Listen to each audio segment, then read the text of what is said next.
Saya ingin bertanya, ada satu ayat yang menyatakan bahwa dari dalam apakah sejak bayi manusia itu berdosa? Dan kedua, pertanyaan kedua, anak itu membutuhkan sentuhan kasih. Ada yang seorang oma, dia memberikan sentuhan kasih kepada anak yang 3 tahun dengan ciuman, tetapi dengan bibir. Bagaimana? Apakah itu sentuhan yang baik? Karena dia memberi sentuhan bukan di pipi, dan anak laki-laki itu 3 tahun laki-laki, dan omanya memberi sentuhan kasih dengan ciuman di bibir. Terima kasih. Ya, tadi saya dokter membawakan materi, ada penjelasan tentang kepada orang SM berkaitan dengan stigma yang berujung pemulihan. Yang mau ditanyakan, bagaimana peran orang sebagai orang tua atau guru sekolah minggu mengajarkan orang anak-anak menghadapi pemulihan ini. Mungkin kalau terjadi di saat ibadah, orang mau terek, udara, atau mungkin boleh bilang tidak boleh, jangan, dan sebagainya. Tapi ketika anak ini sendiri atau mungkin saat orang guru sedang mengajar, mungkin hal-hal apa yang boleh tolong ajarkan kepada orang anak-anak ini ketika orang menghadapi pemulihan. Terima kasih. Untuk kesempatan, tadi ada informasi tentang perkembangan dan pertumbuhan. Dan pertanyaan begini, apakah kalau orang tua dua-duanya pintar, apakah anak juga akan turun pintar? Atau sebaliknya? Atau berdasarkan misalnya makanan, bergizi dan sebagainya? Karena mungkin selama ini ada penelitian seperti itu. Ini terus terang saya alami ketika orang di kampus mengajar. Anak-anak dulu dengan sekarang beda sekali. Rumus aja 2 tambah 2 atau 3 kali apa tidak tahu sama sekali. Terima kasih. Terima kasih atas kesempatan. Nama saya Fikri dari wilayah Mampang 3. Buku dokter yang saya mau tanyakan mengenai tadi faktor genetika. Jadi kalau ada perwatakan anak misalnya di dalam lingkup ibadah defek nakal kelebihan, memang sebenarnya memperhatikan itu ibadah. Apakah itu ada faktor genetika dari orang tua mungkin yang keras kepala kah, atau emosional, atau bagaimana? Mungkin lebih berjelaskan. Jadi itu ada faktor genetika atau memang bisa masih orang mau rubah ini karakternya anak ini. Itu saja, terima kasih. Saya rasa teman-teman mengapresiasi apa yang telah saya sampaikan tadi. Ada perhatian yang diberikan dari teman-teman terkait dengan materi. Bagaimana orang mau menginterpretasikan terkait dengan ayat Alkitab seperti ini kan? Dalam dosa Autorikanon buku itu adalah ayat yang dimana itu adalah pengakuan dari Daud terhadap Natan. Kalau sebenarnya kan memang orang dari sananya, dari sejak Adam dan Hawa ada dosa bawa dosa. Bagaimana kalau berbicara manusia itu dalam dosa? Karena manusia yang adalah Hawa itu terpengaruh oleh godaan dari iblis. Nah itulah dosa bawaan yang kemudian diakui oleh Daud setelah dosanya ditegur oleh Natan. Itu dipertutup pengakuannya, itu teks dari Alkitabnya. Kemudian sentuhan kasih, bagaimana ketika ada oma memberi sentuhan kasih untuk jujur terkait cara memberi sentuhan kasih yang normal-normal saja sebenarnya kan. Nah mungkin kita memberi sentuhan kasih dengan izin kepada cucu, hati-hati juga jangan sampai ada yang istilah pedofilia. Begitu pula dengan omak kepada cucu perempuan, atau omak kepada cucu laki-laki. Karena ada kelainan seksual yang menimbulkan ketika hasrat seksualnya timbul apabila itu berinteraksi dengan anak-anak kecil. Itu namanya apa? Pedofilia. Jadi orang harus membatasi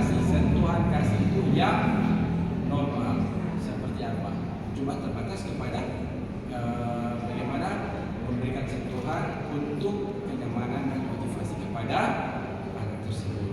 Ya, kalau dia sampai memberikan ciuman itu kan ya terlalu berlebihan,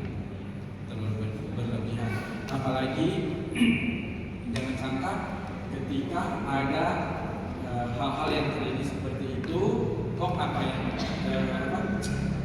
walaupun saudara itu bisa menimbulkan hasrat-hasrat seksual yang tidak jelas, karena pada akhirnya kok ada orang tua mama yang disetujui oleh anak seperti itu.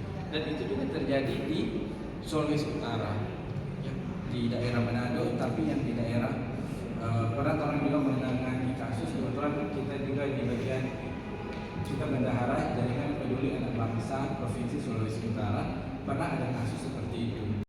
Melewati bor itu, sebisa mungkin orang mempersiapkan alat untuk membuat anak ini bisa menyeberang. Misalkan kalau siapkan kayu, untuk kayu itu kasih bagaimana anak itu berpikir supaya dia bisa berpindah dari sebelah menyeberangi bor itu. Jangan orang langsung blok, orang langsung kasih pindah, sehingga dia tidak tahu bagaimana cara untuk memecahkan masalah. Itu salah satu contoh, ya. Kalau ada anak-anak seperti itu, misalkan orang brainstorming, seandainya orang berada di hutan, misalkan pada saat di hutan ada binatang buas, apa yang akan orang lakukan supaya anak itu terbiasa untuk berpikir bagaimana memecahkan permasalahan. Karena bullying ini sebenarnya adalah masalah bagi anak, sehingga pada saat itu orang juga boleh bikin pendekatan. Kalau seandainya orang anak itu dilakukan seperti ini oleh teman, apa yang anak itu lakukan? Nah, dari situ orang mulai untuk memberikan membikin jalur dari sesuai dengan apa yang Tuhan sudah. Kemudian terkait dengan Frans, ya, kalau anak itu dari mama dan papa yang pintar, begitu kan program mama pintar, apakah anak itu mutlak menjadi pintar? Ya. Salah satu di antaranya itu seperti itu. Tapi pintar dan tidaknya seseorang itu tergantung bagaimana mengasah anak tersebut. Kalau pada akhirnya tuh anak itu dia malas, misalkan dia tidak membaca buku atau dia tidak mengerjakan soal, nah tentu itu akan susah. Tapi untuk orang tua yang mama dan papa yang pintar itu menjadi salah satu faktor untuk membuat anak ini menjadi pintar, karena apa? Orang juga sudah bisa memikirkan bagaimana untuk mendidik anak tersebut. Kalau dengan bantuan susu, bantuan vitamin, itu juga salah satu faktor yang membuat anak itu menjadi lebih cerdas. Tetapi bukan berarti orang-orang yang ada di kampung tidak ada anak-anak yang cerdas, karena ternyata banyak makanan-makanan yang hasil bumi itu yang justru mengandung vitamin yang lebih baik dibandingkan dengan vitamin sintetis yang tinggal ada di kapsul-kapsul. Contoh vitamin-vitamin yang berada di dalam yang khususnya misalkan ada di pedesaan atau buah-buahan itu justru bisa mensubstitusi menjadi vitamin yang baik untuk anak. Contoh anak yang mungkin tidak bervitamin tapi dari orang tua sering makan apa? Ubi kayu, itu dari kalsium dapat di situ. Kemudian ada jeruk, nah vitamin-vitamin yang lain banyak di situ. Bahkan di rica pun banyak vitamin yang terkandung di dalam rica, sehingga banyak vitamin yang secara tidak langsung masuk lewat apa yang dikonsumsi oleh ibu di yang didapatkan dari alam. Bisa Frans. Nah, kemudian Kencing Fitri terkait yang ketiga, anak yang dengan keluarga yang berlebihan apakah berasal dari orang tua yang seperti itu? Bisa ya, tapi bisa juga anak yang terpengaruh oleh lingkungan. Mereka Kencing Fitri.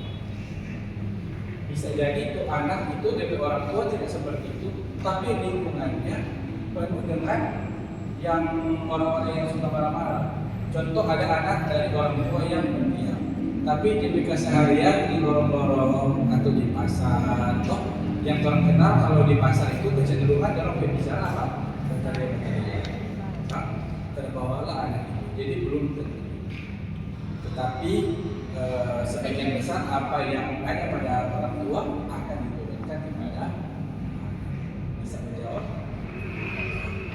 mungkin itu saja untuk pertanyaan-pertanyaan. Jika masih ada yang ingin ditanyakan, boleh minta nomor telepon ke panitia, boleh chatting lewat WhatsApp ya. Karena mengingat juga pemateri selanjutnya Encik Pendeta Sugi sudah berada di belakang.